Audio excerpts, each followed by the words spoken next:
এগৰাকী যোগগুৰু হয় এগৰাকী যোগগুৰু তাতে আকৌ নিজেই চিকিৎসক এফালে চিকিৎসক আনফালে নিজেই যোগগুৰু কিন্তু তাৰ পিছতো হাৰ্ট এটেক এগৰাকী প্ৰসিদ্ধ যোগগুৰুৰ হাৰ্ট এটেকত মৃত্যু এগৰাকী প্ৰসিদ্ধ যোগগুৰুৰ আৰু এই ধৰণৰ ঘটনাই এতিয়া চিকিৎসকো উদ্বিগ্ন হৈ উঠিছে এই ঘটনাক কেন্দ্ৰ কৰি চিকিৎসকসকল উদ্বিগ্ন হৈ পৰিছে সোশ্যাল মিডিয়াত এই প্ৰসিদ্ধ চিকিৎসকগৰাকীৰ মৃত্যু কেন্দ্ৰ কৰি বহু প্ৰসিদ্ধ চিকিৎসকে পোষ্ট কৰিছে সাইলেন্ট হাৰ্ট এটেকক লৈ যথেষ্ট উদ্বেগ প্ৰকাশ কৰিছে দেশৰ একাংশ চিকিৎসকে নমস্কাৰ প্ৰিয় দৰ্শক মই জয়ন্ত মাধৱ গোস্বামী আপোনাক স্বাগতম জনাইছো নিউজ 18 অসম নৰ্থ ইষ্টৰ ডিজিটেল লাইভলৈ এই মুহূৰ্তত লৈ আহিছো অত্যন্ত এটা স্বাস্থ্যজনিত গুৰুত্বপূৰ্ণ বিষয় য'ত নেকি এগৰাকী যোগগুৰু গৰাকীয়ে দৈনিক যোগাসন বা দৈনিক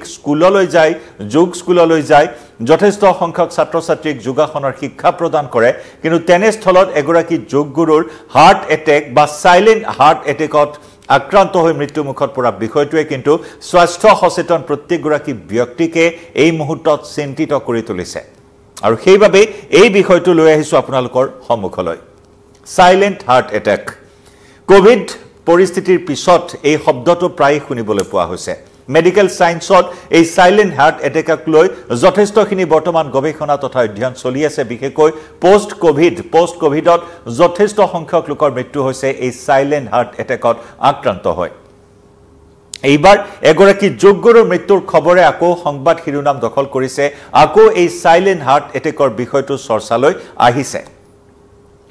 বিভিন্ন ক্ষেত্ৰত দেখা যায় যে যোগাসন কৰি থকা ব্যক্তিসকলে দৰব ঔষধ পাতি ব্যৱহাৰ কমাই আনে এটা ধাৰণা আছে যে যোগাসন কৰি থাকিলে কোনো ৰোগেই আক্ৰান্ত কৰিব নোৱাৰে অৰ্থাৎ নিয়মিত ৰূপত যিসকলে যোগাসন কৰি থাকে সেই লোকসকলে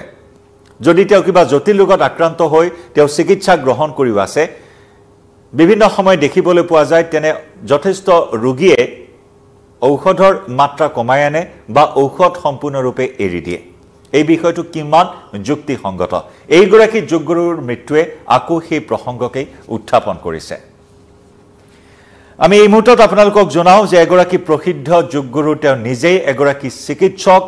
তেওঁ যোগাসন কৰে দৈনিক তেওঁ বিভিন্ন ধৰণৰ শাৰীৰিক অনুশীলন কৰে কিন্তু তাৰ পিছত গাড়ী চলাই গৈ থকাৰ সময়তে সাইলেন্ট হাৰ্ট এটেকত আক্ৰান্ত হৈ মৃত্যুমুখত পৰিবলগীয়া হ'ল এগৰাকী প্ৰসিদ্ধ যোগগুৰু ডক্টৰ পৱন সিংঘল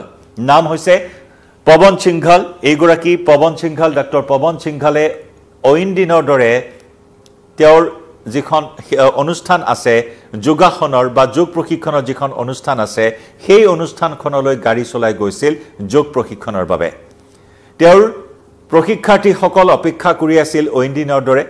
আৰু সেই মৰ্মে যেতিয়াই তেওঁৰ বাহনখন প্ৰৱেশ কৰিছিল অনুষ্ঠানটোৰ অভিমুখে তেতিয়াই এক অস্বাভাৱিক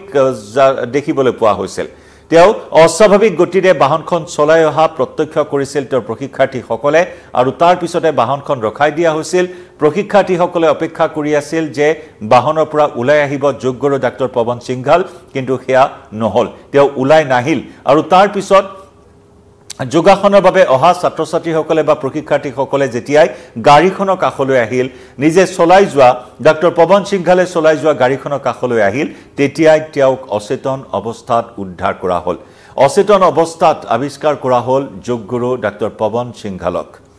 ততাতৈয়াকৈ সমীপৱৰ্তী হাস্পতাললৈ লৈ যোৱা হ'ল জিলা চিকিৎসালয়লৈ লৈ যোৱাৰ চেষ্টা কৰা হ'ল আৰু জিলা চিকিৎসালয়ত লৈ যোৱাৰ পিছত চিকিৎসকে স্বাস্থ্য পৰীক্ষা কৰাৰ অন্তত মৃত ঘোষণা কৰে চিকিৎসক তথা যোগগুৰু ডক্টৰ পৱন সিংঘলক এটা ইচিজিৰ জৰিয়তে নিশ্চিত হয় চিকিৎসক তেওঁৰ মৃত্যু হোৱাৰ খবৰ নিশ্চিত কৰে আৰু ইয়াৰ লগে লগে সৰব চৰ্চা চলিছে এই বিষয়টো কেন্দ্ৰ কৰি যে এগৰাকী যোগগুৰু দৈনন্দিন তেওঁ যোগাসন কৰে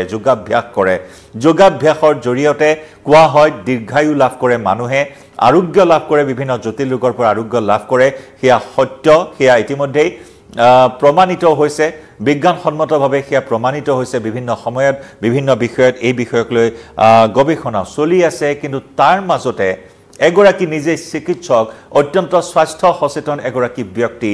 এই ব্যক্তিগৰাকীৰ সাইলেন্ট হাৰ্ট এটেক কিয় হ'ল এয়া হৈছে এইখিনি মুহূৰ্তৰ অত্যন্ত প্ৰাসংগিক আৰু ডাঙৰ প্ৰশ্ন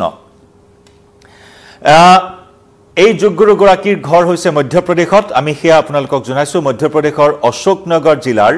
এগৰাকী জনপ্ৰিয় চিকিৎসক তথা এগৰাকী দায়বদ্ধ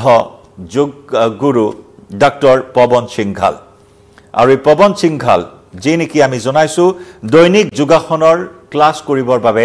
দৈনিক যোগাসনৰ শ্ৰেণীত উপস্থিত হোৱাৰ বাবে তেওঁ তুলসী সৰোবৰ পাৰ্কলৈ গাড়ী চলাই দৈনিক তেওঁ যায় তাতেই তেওঁ যোগ প্ৰশিক্ষণ দিয়ে আৰু তেওঁ গাড়ীখন অভাৱনীয়ভাৱে সৰোবৰ পাৰ্কত প্ৰৱেশ কৰা প্ৰত্যক্ষ কৰে তেওঁৰ ছাত্ৰ-ছাত্ৰীসকলে তেওঁৰ প্ৰশিক্ষাৰ্থীসকলে তাৰ পিছত অচেতন অৱস্থাত গাড়ীৰ পৰা তেওঁক উদ্ধাৰ কৰা হয় আৰু জিলা চিকিৎসালয়লৈ লৈ যোৱা হয় এই ডাক্তৰ সিংঘাল কিয় প্ৰসিদ্ধ সেই কথাও আমি আপোনালোকক জনাও ডাক্তৰ পৱন সিংঘাল তেওঁ অসাধাৰণ কৃতিত্বৰ অধিকাৰী তেওঁ কেইবাটাও ইতিমধ্যে অভিলেখ সৃষ্টি কৰিছে বিগত বৰ্ষত তেওঁ 7 ঘণ্টাত মাত্ৰ 7 ঘণ্টাত 70 কিলোমিটাৰ তেওঁ দৌৰি অভিলেখ সৃষ্টি কৰিছে ইয়াৰ উপৰিও 5100 বাৰ সূৰ্য নমস্কাৰ তেওঁ পৰিবেশন কৰিছে সূৰ্য নমস্কাৰ 5100 বাৰ তেওঁ প্ৰদৰ্শন কৰি আন এক অভিলেখ সৃষ্টি কৰিছে গতিকে তেওঁৰ এই মৃত্যুৰ খবৰে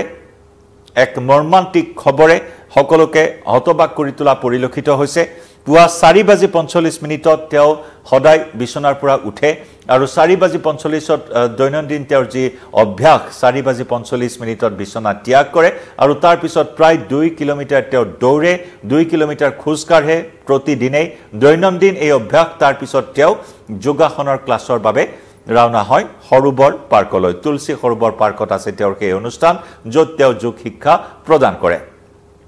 গতিকে দৈনন্দিন তেওঁ যিদৰে অভ্যাস আছে সেইখিনি কৰে 4:45 বিছনাৰ পৰা উঠি তেওঁ 2 কিলোমিটাৰ দৌৰি খোজ কাঢ়ি পুনৰ গাড়ী চলাই তেওঁ যোগা ক্লাছলৈ গতি কৰে সেইদিনাও অৰ্থাৎ দেওবাৰৰ ঘটনা এয়া দেওবাৰে এই মৃত্যু কাকুৱালীলৈ চিকিৎসকজনে অইন দিনৰ দৰে দেওবাৰৰ দিনটোতো তেওঁ তেনেদৰে যোগ ক্লাছলৈ বুলি গাড়ী চলাই ওলাই আহিছিল আৰু তাৰ পিছতে এই অস্বাভাৱিকভাৱে অতি অনাকাংক্ষিত অবাঞ্ছিতভাৱে মৃত্যু কাকুৱালী ললে সাইলেন্ট হাৰ্ট এটেকত আক্ৰান্ত হয় ইতিমধ্যে এই বাতৰি পোহৰলৈ অহাৰ পাছতে তেওঁৰ ছাত্ৰ-ছাত্ৰীসকলে বা তেওঁৰ অনুৰাগীসকলে তেওঁৰ অনুগামীসকলে যথেষ্ট দুখ প্ৰকাশ কৰিছে য'ত আমি এই মুহূৰ্তত জনাইছো যে যিখন চিকিৎসালয় মধ্যপ্ৰদেশৰ অশোকনগৰ জিলা চিকিৎসালয়ৰ যিগৰাকী চিকিৎসক সিভিল সাৰ্জন ডক্টৰ VK ভাৰ্গৱে কৈছে কেইবাটাও গুৰুত্বপূৰ্ণ কথা যে বহু লোকে সাইলেন্ট হাৰ্ট এটেকত আক্ৰান্ত হয় কিন্তু সাইলেন্ট হাৰ্ট এটেকৰ ক্ষেত্ৰত লক্ষণীয়ভাৱে কোনো বিশেষ লক্ষণ ধৰা নপৰিব পাৰে বা বুকুৰ বিষ হোৱা নতুবা হৃদস্পন্দন সঘনাই বৃদ্ধি পোৱা এই সমূহ লক্ষণ নেদেখাকৈও সাইলেন্ট হাৰ্ট এটেকত আক্ৰান্ত হ'ব পাৰে কোনো ব্যক্তি গতিকে আপাত দৃষ্টিত এজন সুস্থ বা ফিট ব্যক্তিও সাইলেন্ট হাৰ্ট এটেকত আক্ৰান্ত হ'ব পাৰে গতিকে তেওঁ প্ৰকাশ কৰিছে যে তেওঁ যিখিনি গম পায় যোগগুৰু পৱন সিংঘালৰ স্বাস্থ্য সম্পৰ্কত তেওঁৰ জ্ঞাতসাৰে হৃদযন্ত্ৰৰ তেনে কোনো সমস্যাত আক্ৰান্ত নাছিল যোগগুৰু পৱন সিংঘাল হৃদযন্ত্ৰৰ কোনো ধৰণৰ তেওঁ আক্ৰান্ত হোৱাৰ ইতিহাস নাছিল হিষ্ট্ৰী নাছিল হৃদযন্ত্ৰৰ কোনো ধৰণৰ বিসংগতিৰ হিষ্ট্ৰী নাছিল ডক্টৰ পৱন সিংঘালৰ যিয়ে নেকি আশ্চৰ্য প্ৰকাশ কৰিছে চিকিৎসকগৰাকীয়ে যে কেনেদৰে সাইলেন্ট হাৰ্ট এটেকত আক্ৰান্ত হ'বলৈ পালে যোগগুৰু পৱন সিংঘাল আন এগৰাকী জনপ্ৰিয় চিকিৎসক ডক্টৰ সুধীৰ কুমাৰে শোক প্ৰকাশ কৰিছে এক্স হেণ্ডেলত তেওঁ উল্লেখ কৰিছে জীৱনশৈলীৰ কথা উনুকিয়াই দিছে তেওঁ জীৱনশৈলী অত্যন্ত গুৰুত্বপূৰ্ণ কথা যিটো লাইফষ্টাইল ডিজিজৰ কথা আমি আদি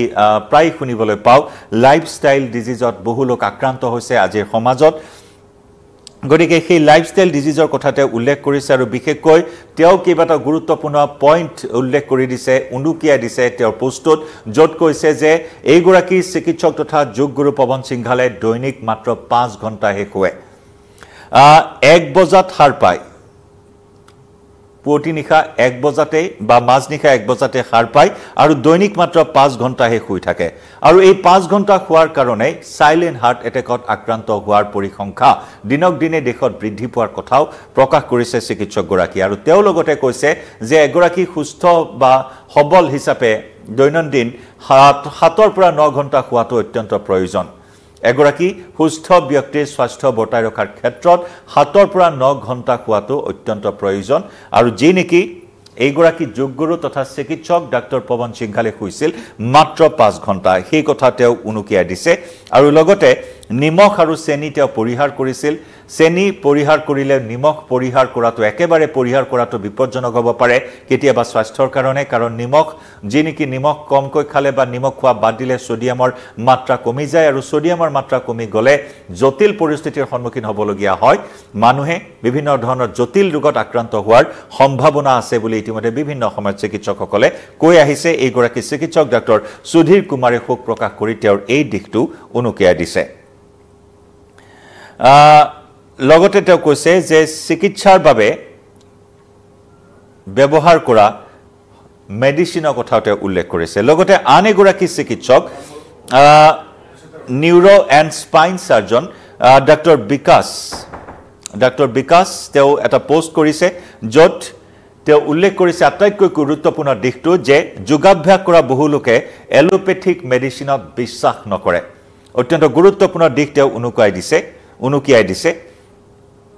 আৰু সমান্তৰালকৈ যোগাভ্যাস কৰা বহু লোকে ভাবে যে মেডিচিন খোৱাৰ প্ৰয়োজন নাই যোগাভ্যাসৰ জৰিয়তে শাৰীৰিক জটিলতা বা শাৰীৰিক যিসমূহ বিসংগতি আছে সেয়া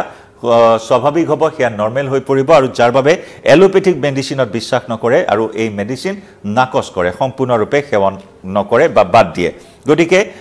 তেওঁৰ অভিজ্ঞতাৰ পৰা উল্লেখ কৰিছে যে বিভিন্ন সময়ত ৰক্তচাপ মানুহৰ মাজত বৃদ্ধি পাইছে লগতে ঔষধ এৰি এই সকল ৰোগীয়ে বিশেষকৈ ৰক্তচাপত আক্ৰান্ত বহু ৰোগীয়ে ঔষধ এৰি সম্পূৰ্ণৰূপে যোগাভ্যাস কৰাৰ পৰিলক্ষিত হয় আৰু চিন্তা কৰিবলগীয়া প্ৰশ্নটো হ'ল যে দুইটা ব্যৱহাৰ কৰি দুইটাৰ সামঞ্জস্য বৰ্তাই ৰাখি আমি চিকিৎসা কৰিব নোৱাৰো নেকি বা সুস্থ হৈ থাকিব নোৱাৰো নেকি সেই প্ৰশ্ন তেওঁ উত্থাপন কৰিছে যোগ আৰু চিকিৎসাৰ মাজত এই যুঁজ কিহৰ কাৰণে চলিছে সেই প্ৰশ্নও তেওঁ উত্থাপন কৰিছে দুইটাৰে নিজস্ব কাম আছে আৰু এই বিষয়ত তেওঁ আনকি ৰাইজৰ মতামত বিচাৰিছে চিকিৎসা আৰু যোগ দুইটাৰ মাজত যেন এক শীতল যুদ্ধ চলি আছে বিভিন্ন সময়ত এলোপেথিক মেডিচিনত পৰিহাৰ কৰিছে যোগ কৰা বহু লোকে আৰু যি নেকি কেতিয়াবা জটিল হৈ পৰিব পাৰে প্ৰত্যাহ্বান আহিব পাৰে জীৱনৰ প্ৰতি ভাবুকি আহিব পাৰে এই বিষয়টোৱে চিকিৎসকৰ পৰামৰ্শ অবিহনে মেডিচিন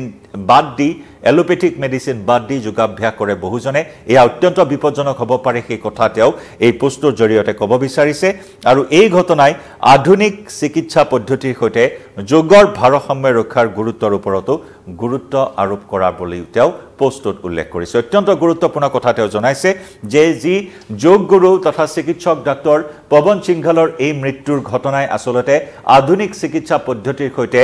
যোগৰ ভাৰসাম্য ৰক্ষাৰ যি গুৰুত্ব আছে তাৰ ওপৰত গুৰুত্ব আৰোপ কৰিছে বা তাৎপৰ্য বহন কৰাৰ কথাও তেওঁ উল্লেখ কৰিছে স্বাভাৱিকতেই অত্যন্ত গুৰুত্বপূৰ্ণ বিষয় সকলোৰে জনাটো উচিত এই ধৰণৰ ঘটনাৰ সকলোকে আচৰিত কৰি তুলিছে যে যোগাভ্যাস কৰা দৈনিক যোগাসন কৰা এগৰাকী যোগ গুৰুৰ এই সাইলেন্ট হাৰ্ট এটেক কেনেকৈ হ'বলৈ পালে বহুখিনি বিসংগতি বহুখিনি আহুৱা